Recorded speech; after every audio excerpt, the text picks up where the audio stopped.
minit.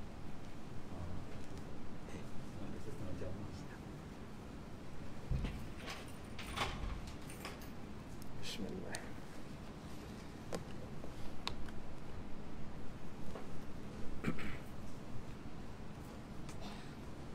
Assalamualaikum warahmatullahi wabarakatuh.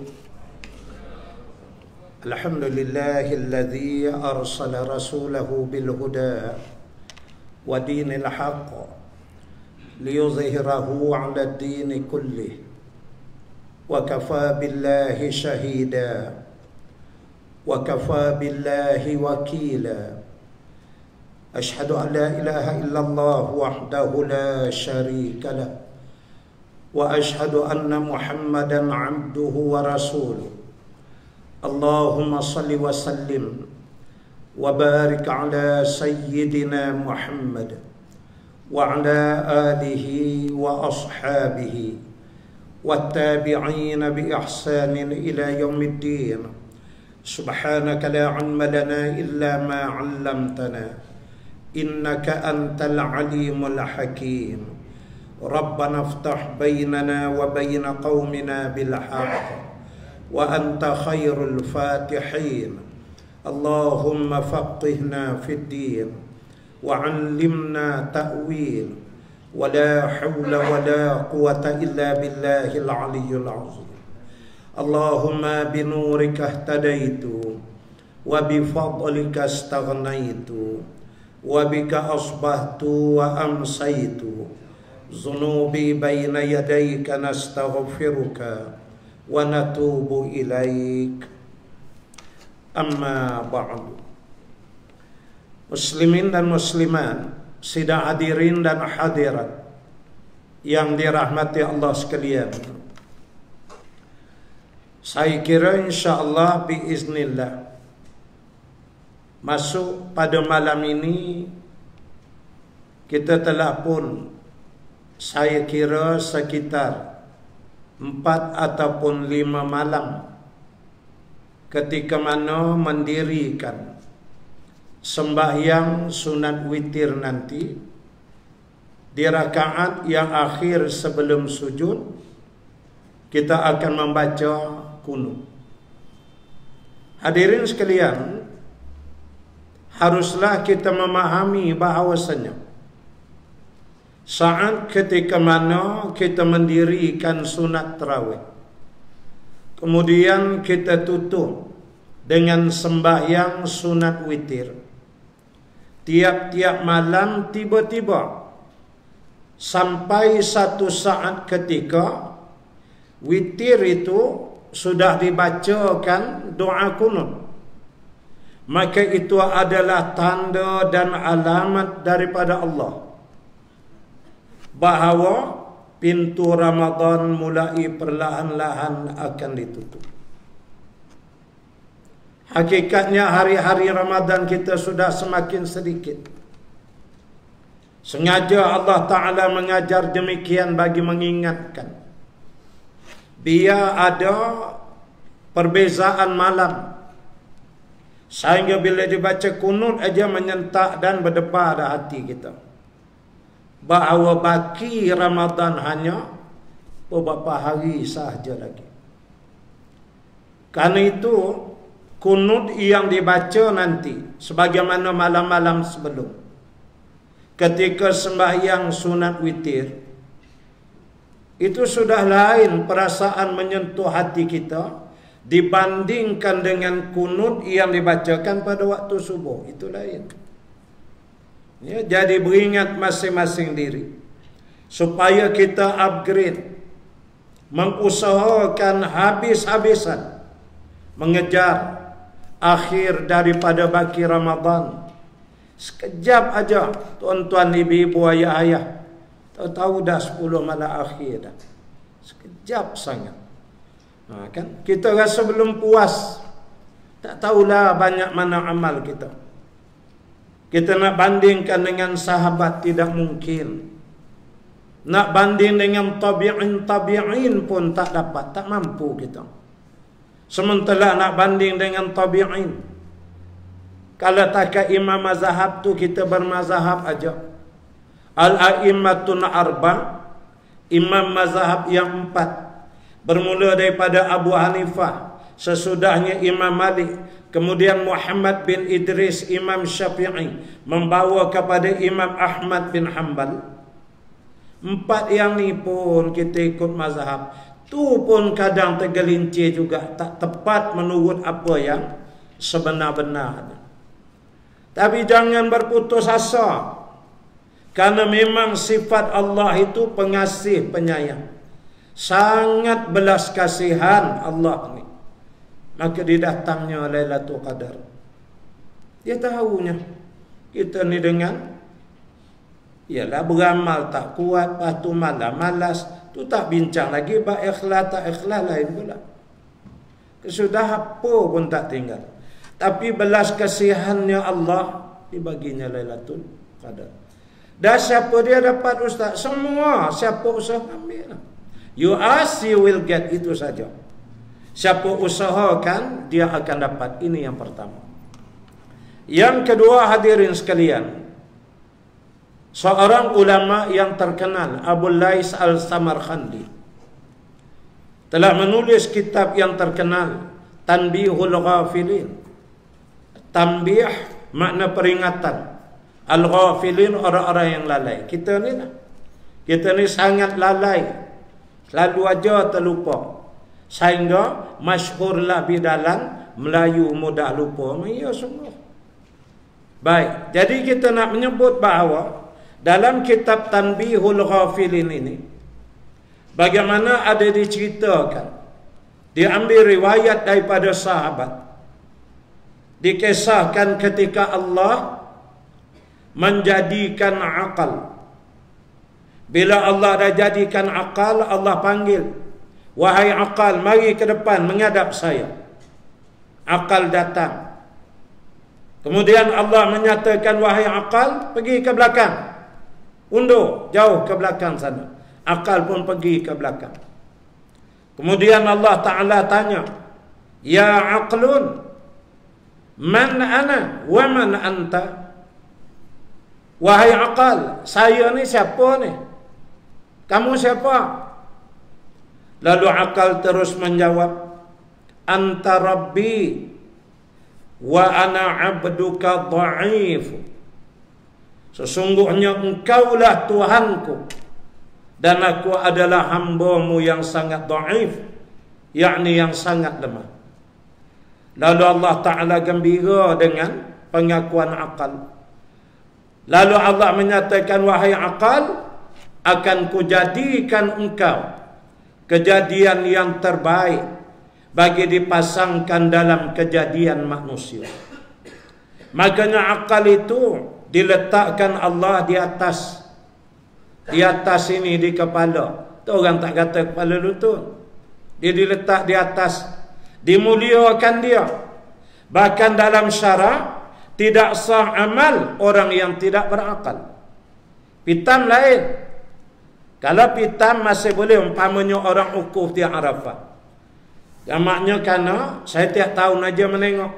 Dia kerana cuaca terlalu panas tak biasa ni, tak tahu pitam dia. Pitam masih sah ukufnya. Tapi kalau hilang akal, gila dia, habis. Ya. Tiba-tiba lagi 3 minit nak habis hari ukuf, ada 3 minit lagi. Elok dia balik, sah ada ukuf dia. Itu tak apalah, tu cerita haji. Tapi nak sebut, tak ada akal bagi orang yang beragama, kecuali orang beragama mesti berakal. Dia tak boleh tak ada akal. Kemudian Allah menjadikan nafsu. Bila Allah Ta'ala buat nafsu, Allah seru, ya nafsun. Dalam setengah riwayat menyebut, ya nafasun. Dia panggil begitu. Wahai nafsu. Ya, dia sebut, man ana wa man anti. Dia digunakan kalimah muannas. Atau wa man anta menurut setengah riwayat. Wahai nafsu, sebelumnya Allah panggil, wahai nafsu, mari ke depan sini. Dia buat tak tahu aja. Kutub Rahak bin Kutub Beruang kata, buat dia aja. Nafsu tu dipanggil dia, Allah buat tak reti aja. Wahai nafsu, pergi ke belakang. Dia buat tak tahu aja. Lalu Allah menyebut, man ana wa man anti, atau wa man anta. Apa jawab nafsu? Ana, wa anta. Itu jawapan dia. Saya, kamu lah. Kalau orang Melayu tambah lagi tu. Apa barang lu? Tu kalau orang Melayu. Dia adalah tambahan lagi melawan itu. Lalu Allah kata, ambil nafsu ni, rendam, bakar dalam neraka 100 tahun. Dibakar. Lepas 100 tahun bawa keluar. Nafsu ni kata ulama daripada api. Jiwa manusia, jiwa daripada air. Makanya kadang jiwa kita tenang ya, kerana memang air sifatnya tenang. Kadang berkocak, kelang kabut sikit, berombak-ombak kocak jiwa ni. Sebab memang sifat air juga berkocak. Ini lagi nak kuat kocak ni, raya tak boleh balik. Berkocak jiwa.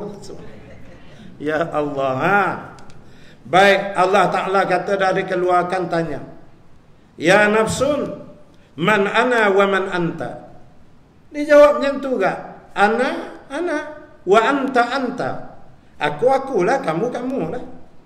Allah kata malaikat, ambil dia, masukkan dia dalam neraka. Finarun barada, masukkan dalam neraka yang sejuk. Ada tuan-tuan, dalam hadis memang ada neraka yang sejuk. Yang panas tu, api tu panas. Ada neraka sejuk. Kena ingat, kalau kalimahnya neraka annar aja, dia tak ada yang elok. Sejuk ke panas ke, semua melingkup semua. Polis, Ana mengajar bukan 60 tahun. Setengah polis, kebanyakannya juga, kalau dah dapat tangkap penjenayah, dia tanya-tanya, buat tak tahu aja, dibaringnya atas ketul ais. Tak sampai 20 minit, keluar semua. Tahan tuan-tuan. Mula sesejuk, patu pedih, patu sakit. Ditelungkupnya atas ketul-ketul ais itu, dicantumnya. Mengakulah jawabnya. Jadi sejuk ni bukan suatu yang menyeronokkan. Ada satu surah nak pergi tarawih, belah sini je orang, belah sini macam tak berapa nak. Tanya kenapa? Ustaz dirilah 2 rakaat aja, Ana pun jampi belah sana. Tu dia sombong ekon dia, tak tahan. Kita tambah dah tua-tua ni sejuk. Neraka namanya, tiba-tiba sejuk ni. Bukan sejuk nikmat, sejuk laknat daripada Allah. An-narul barat, masukkan dia sana. 100 tahun, bukan sehari 2. Ini cerita nafsu kita. Lepas 100 tahun keluarkan. Tanya, man ana wa man anta ya nafsun.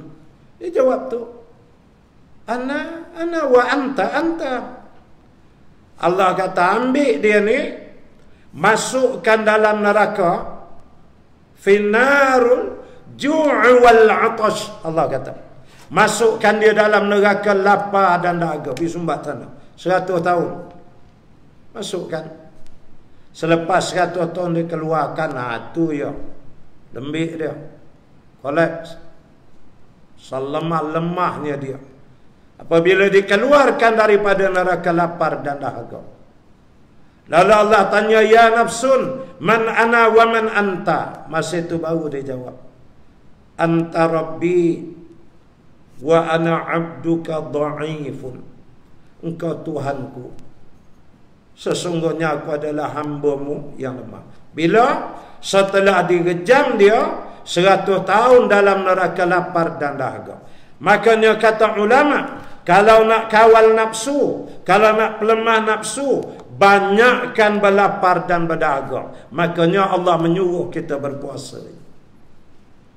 Puasa ni bukan cerita sini, minta maaf. Puasa ni cerita di sini, cerita sini. Ini bukan soal makan minum pasal malam Covid tak Covid tutup buka, bukan. Puasa cerita di sini. At-taqwahu hahuna, duduk sini. Bukan kisah bawah. Jadi begitu, Allah yang paling tahu. Tak ada saintis dunia tu saduk refer lah. Macam mana cara nak kawal nafsu ni, kecuali Allah yang telah menciptakan, dia yang paling tahu. Makanya kata Imam Ghazali, maukah kamu tahu orang-orang yang selamat atau orang yang dilaknat? Jawabnya, kata Imam Ghazali, orang yang selamat ialah orang yang boleh mengawal hawa nafsunya. Manakala orang yang celaka dan terlaknat ialah dia dikawal oleh nafsunya. Habis. 2. Yang ketiga, hadirin sekalian, Al-Quran kita tahu mukjizat. Apa makna mukjizat? Mukjizat dengan makna sesuatu yang mengkagumkan. Ajaban, ajaib, ijaz, menghairankan. Kalau kita kata tegaman, terdiam, itu mukjizat itu, gambarannya dia mengkagum. Dan sifat mukjizat mesti mencabar. Ini disebut oleh Fadilatul Syekh Muhammad Mutawalli Sya'rawi dalam kitabnya Mu'jizatul Quran, yakni mukjizat Al-Quran. Dia menyatakan bila sebut mukjizat mesti mencabar. Ini yang pertama kena ingat. Yang kedua, kata Muhammad Mutawalli, barang yang mencabar mesti sama, baru dia mencabar. Kalau tak sama, tak ada cabaran di situ. Kita tidak boleh buat, Tok Imam ke, buat pengumuman. Tuan-tuan dan perempuan sekalian, saya ingin mengumumkan bahawa satu pertandingan tinju tahap heavyweight dunia yang merupakan satu pertandingan yang sangat mencabar, di mana Muhammad Ali akan berlawan dengan Ustaz Salahuddin minggu depan. Macam gelak aja orang. Dia takkan mencabar. Dia mencabar mana? Muhammad Ali lawan Joe Frazier, tu baru mencabar. Kali pertama lawan Muhammad Ali seluar merah, dia sauk dek Joe Frazier dagu tu, retak tercabut, jatuh, kalah Muhammad Ali. Anak ingat tu. Bak boxing anak suka. Kali kedua lawan Joe Frazier, round 15, Joe Frazier angkat tangan. Tepuk, darah beku keluar. Tak tahu selawat apa dia ayun dia Muhammad Ali, pecah habis dalam. Tu orang Islam kalau bertarung gitu. Baik. Jadi kalau Muhammad Ali lawan Joe Frazier, barulah mencabar. Sebab sama. Joe Frazier peninju, Muhammad Ali peninju. Joe Frazier menang 30 kali KO, Muhammad Ali 30 kali juga. Joe Frazier genggam dia sebelah tu timbang 8,5 kilo. Contohlah, Muhammad Ali timbang sebelah penumuk pun 8,5 kilo. Bila sama bertarung, tahu-tahu salah seorang tumbang kalah. Tu baru mencabar pasal sama. Ni Muhammad Ali lawan Ustaz Salahuddin dari Gombak. Naik jatah ring atas langgang, anak bucu tu Muhammad Ali sana. Muhammad Ali anak tumbang lah, kira sebelah pun tak bangun. Tak ya 10, sebelah. Tak bangkit dah Ustaz Salahuddin, terperanjat. Belum dia punya hook, dia punya cedok. Uppercut dia belum lagi. Jadi bila sama baru mencabar. Buat pertandingan. Ni Muhammad Ali lawan Ustaz. Nak tahu mencabar atau tidak? Ustaz Salahuddin berdebat dengan Ustaz Rahim Nasir, adik dia. Tobat anak menang. Ustaz Rahim mana berani dengan adik-adik. Nak buat lorak atas bentar, balik mana dapat dengan aku. Tu je buat dia. Ustaz Halim tu sama tu. Tu adik anak dua-dua dia, jangan dia cakap banyak dengan anak. Atas pentah orang tobat, dia memang tak berani macam. Big bro man, mana boleh. Contohlah, tu baru mencabar. Bahasa Arab sesama fasih bahasa Arab. Dia belajar di Azhar, anak pun belajar di universiti juga. Dia pernah ke Mesir, anak pernah ke Yaman. Dia buka kitab ni, anak buka kitab yang ni. Dia Sahih Bukhari Muslim, anak buka Sunan Ibnu Majah dengan Abu Daud. Debat masa sama-sama 1 jam. Tahu-tahu dia kalah lah, anak tak boleh. Situ baru mencabar, sebab ustaz lawan ustaz. Tahu betul. Dibuat pertandingan tukang jahit dengan tukang besi.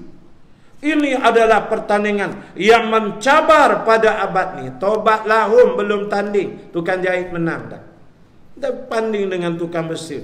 Nak tahu dia mencabar, tukang jahit lawan tukang jahit. Yang ni pakar menjahit 20 tahun, ni 20 tahun.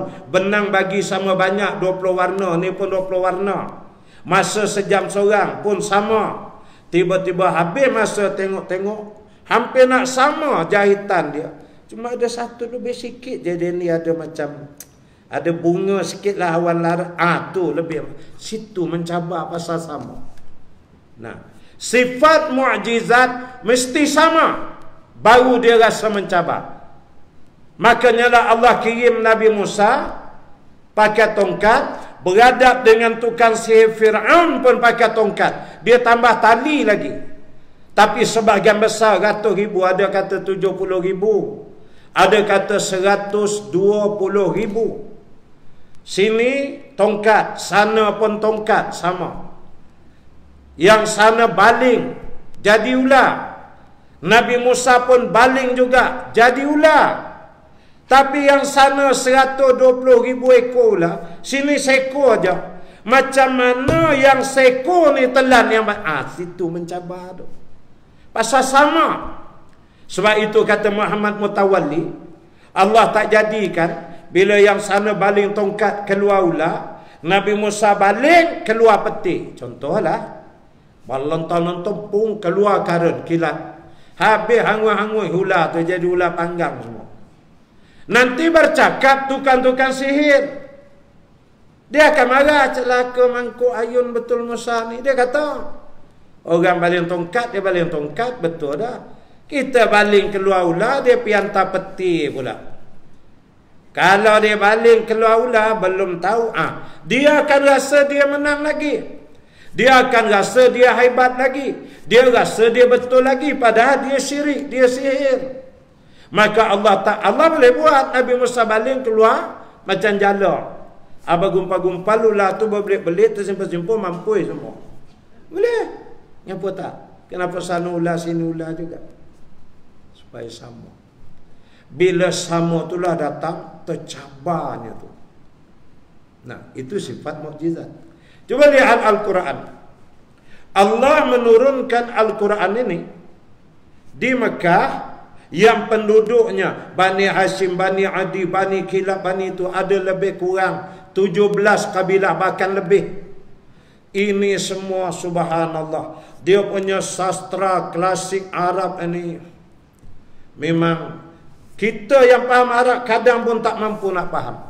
Ana pernah baca satu kitab Arab syair, tajuk dia Al-Khamar, tajuk dia Arab, dekat nak 200 lebih muka surat, cerita Arab, tapi bahasa Arab dia syair klasik Arab yang lama ni.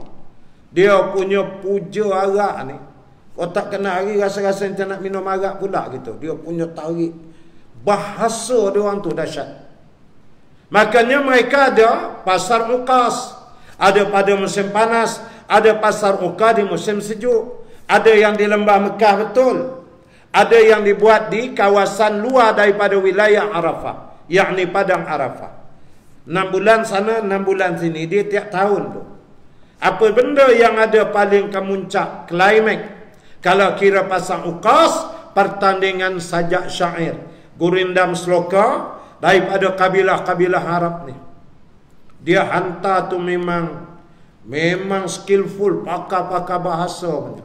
Yang menang tu dia angkat up dia punya sajak syair, tampal di keliling Kaabah. Masa tawaf bertelanjang tu syair itulah dibaca, memuja-muja berhala. Main power tebu tu bukan kecil anak. Dia punya bahasa Arab. Maka Allah datangkan Quran sebagai mukjizat. Sama. Itu mencabar tu. Kamu bahasa Arab? Ya, yang ni pun bahasa Arab. Mereka dengan syair saja. Tengok Quran tu macam, tapi bukan. Nak macam syair, nak macam sajak, iya juga. Tapi tak boleh dia orang nak counter Quran ni. Inna narzikra wa innahu lahafizun. Kami yang menurunkan peringatan ini, yakni Al-Quran ni, wa inna lahu lahafizun, kami yang jaga. Jangan buat-buat ni. Pakar-pakar bahasa tak boleh. Dia kata mari kita jumpa Muhammad. Kali ini dia jumpa lah. Tu dia hantar Atabah bin Rabi'ah. Atau dikenali dengan nama Abul Walid. Lumpuh situ aja. Dia hantar pakar-pakar, dah siap semua, siap. Okey, komplit pergi jumpa. Jumpa Nabi aja, dia baru nak cakap aja, dia kata kami nak ni aja. Nabi 3 das dia bagi. Alif Lam Mim. Langsung jam. Terkelik, tak tahu nak jawab. Kadang 2 das yang Nabi hantar Allah turunkan. Dia orang dah beria ni. Yasin. Langsung angkat kena. Tak nak counter macam mana? 2 huruf. Dia beria pun Nabi lepaskan. Taha. Itu yang dia orang macam nak cakap. Rasa nak lawan tak boleh lawan, tapi perasaan tu nak lawan juga. Itulah mukjizat bahasa, sama bahasa Arab. Tetapi Al-Quran, dia ada bahasa Al-Qurannya sendiri. Yang bahasa Arab tidak mampu nak menandingi. Sekiranya Al-Quran itu, kata Syekh Said Qutb dalam tafsirnya Fi Zilalil Quran, sekiranya Al-Quran itu dalam bahasa Arab aja, nescaya orang-orang Arab Quraisy sehari awal sudah boleh counter dah Quran ni buang gitu. Mengapa tak boleh? Mengapa tak mampu? Sebab Quran bukan saja bahasa Arab, tapi ada bahasa Qurannya. Ada pun bahasa Arab cakap itu bahasa Arab, tapi bahasa Arab ya di Quran pun dia ada bahasa Quran dia sendiri. Situ yang lumpuh bahasa Arab dia. Itu ijaz, mukjizat. Bahasa sama bahasa, baru standing. Pula yang paling mengaib, habis tak ada malu lah. Ya mereka tak boleh nak lawan apa ni, buta huruf, ummi, membaca tak tahu, menulis tak tahu. Kita kata alif batang kelapa pun Nabi tak kenal, tak tahu. Sajalah buat gitu. Pun tak boleh mereka kumpul pakar-pakar bahasa, tak boleh. Itulah haibah Al-Quran ini. Al-Quran mengandungi kehebatan yang tidak ada tolak bandingnya. Orang-orang yang mengamalkan Quran lain hidupnya. Saya akhiri dengan kisah yang disebut dalam kitab Fathul Bari. Dalam kitab Fathul Bari, ini kitab syarah bagi hadis, diceritakan bagaimana Ibnu Abbas radhiyallahu anhuma, Ibnu Abbas bila baca Quran dia menangis. Menangis itu luar biasa sangat. Satu hari ditanya oleh sahabat, kenapa wahai Ibnu Abbas, nampak luar biasa sangat tangisan kamu ni? Ibnu Abbas menyatakan, pertama, Al-Quran yang aku baca menyentuh hatiku. Ini pernah Nabi SAW bertemu dengan seorang sahabat. Setengah riwayat menyebut Abul Ayyub Al-Ansari radhiyallahu anhu. Malam tu Abul Ayyub baca Quran, Rasulullah dengar. Pagi esok Nabi jumpa Abul Ayyub. Lalu Nabi SAW menyatakan, wahai Abul Ayyub, Masya Allah, tabarakallah inta, malam tadi enta baca Qurannya? Ya, kata Abul Ayyub. Allah. Itulah kalau kita ana dengar enta baca Abul Ayyub, Masya Allah, sedapnya enta baca. Itu sebab Madinah itu antara qiraat imamnya qiraat Abul Ayyub. Qiraat dia kena belajarlah, adalah cara. Kalau qiraat Abul Ayyub ni dia pelan, geduk, serak tak serak, habis. Kalau Mekah lain, sudah situ dia bergema, dia stamina memecah keluar. Madinah kalau antum pergi, saya yakin ramai yang dah pergi, wa antunna termasuk yang muslimat. Kalau kita solat tarawih di Madinah, rasa macam geduk, slow. Dah kenapa Ustaz? Patutnya kena stamina lah, baru sedap Ustaz, sama macam tak. Imam-imam Madinah malu depan Rasulullah. Malu. Dia pernah sebut, ana dia kata sebagai imam Masjid Nabawi, ana bukan tak boleh nak buat tarik kiraat macam Mekah, boleh. Tapi sana Rasulullah tak ada, tu kampung Rasulullah aja. Tapi yang ni, anak duduk di sini nun, sebelah tu makam Rasul. Takut nanti anak tinggi suara depan Rasulullah. Akhlak ulama. Sebab itu dalam perkara agama, kau tak tahu dan diam. Tak payahlah jadi mufti Facebook, membantai-bantai mufti wilayah bagai. Apa kerja haram jadah macam ni? Banyak benar dah kepala puasa. Ana ni ambil jurusan, Ana ni duk tengah buat master ni di universiti di Riau di Indonesia. Jurusan Ana muqarranah mazahib, perbezaan mazhab. Ni Ana tengah buat tesis ni. Doalah tahun ni biar lulus. Letih tua-tua ni belajar, ingat yang ni terlupa, yang ni ingat semua, ingat bini, langsung lupa semua. Susah waktu tua-tua ni. Sungguh.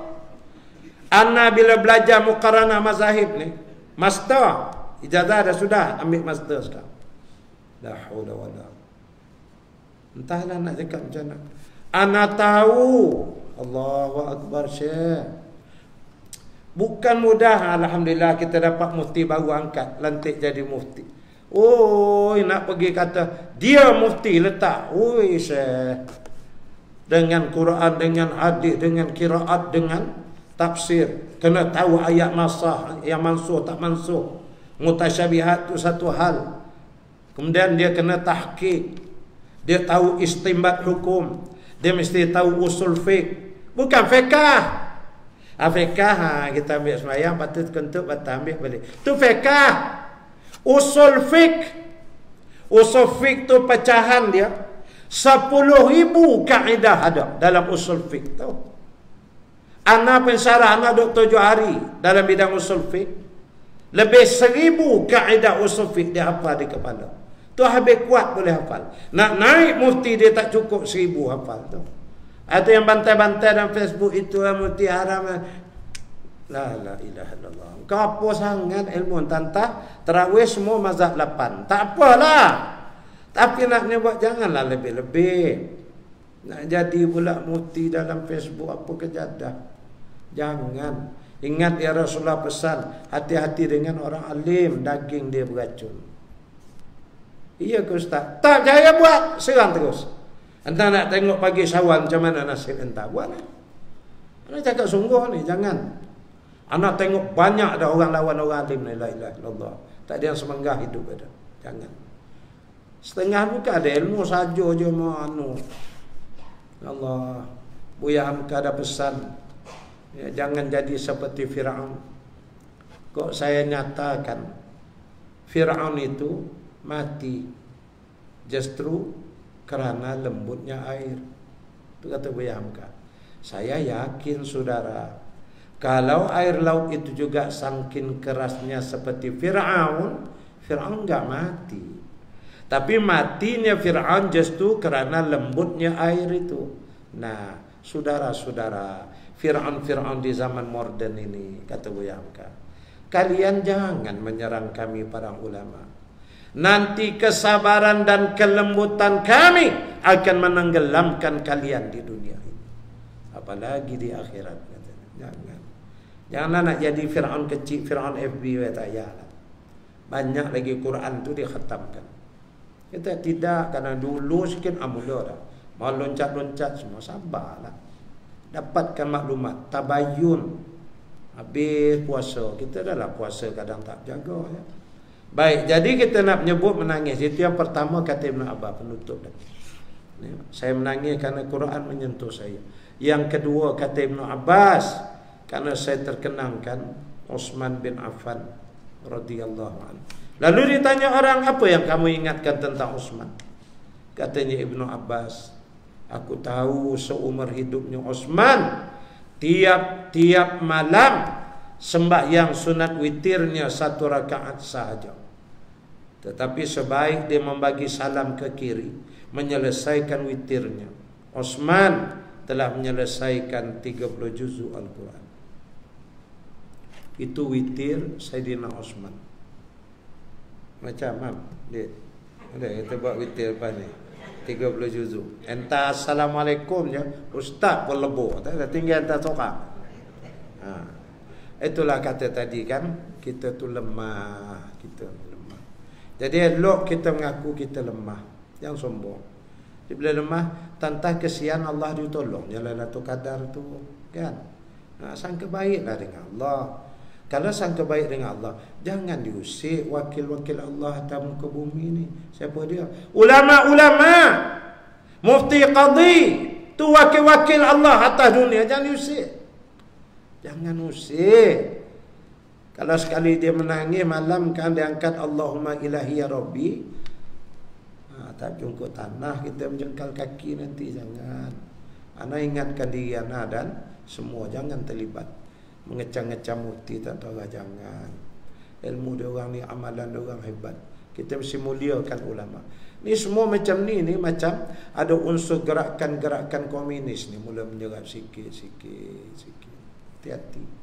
Semoga anak-anak kita diselamatkan di dunia dan di akhirat. Dan anak sering menutup kuliah dengan ungkapan Sayyidina Ali karramallahu wajhah.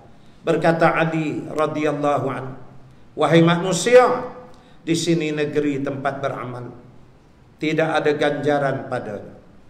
Di sana negeri tempat ganjaran, tidak ada amal padanya.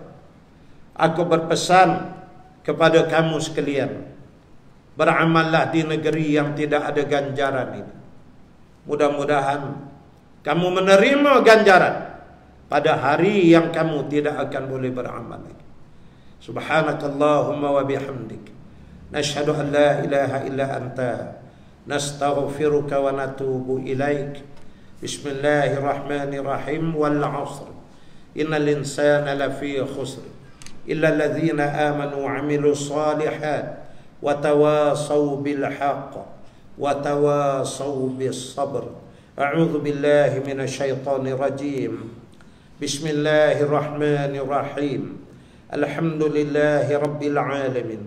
Wassalatu wassalamu ala asyrafil anbiya wal mursalin sayyidina Muhammad wa ala alihi wa sahbihi ajma'in. Allahumma inna nas'aluka ridhaka wal jannah wa na'udzu bika min sakhatika wan nar. Allahumma innaka 'afuwun karim tuhibbul 'afwa fa'fu 'anna wa 'an walidina 'an jami'il muslimina wal muslimat wal mu'minina wal mu'minat al ahya'i minhum wal amwat bi rahmatika ya arhamar rahimin. Allahumma barik lana fi syahri Ramadan wa ballighna lailatul qadar wa sallallahu ala sayyidina Muhammad walhamdulillahi rabbil alamin wa billahi taufiq wal hidayah. Assalamualaikum warahmatullahi wabarakatuh.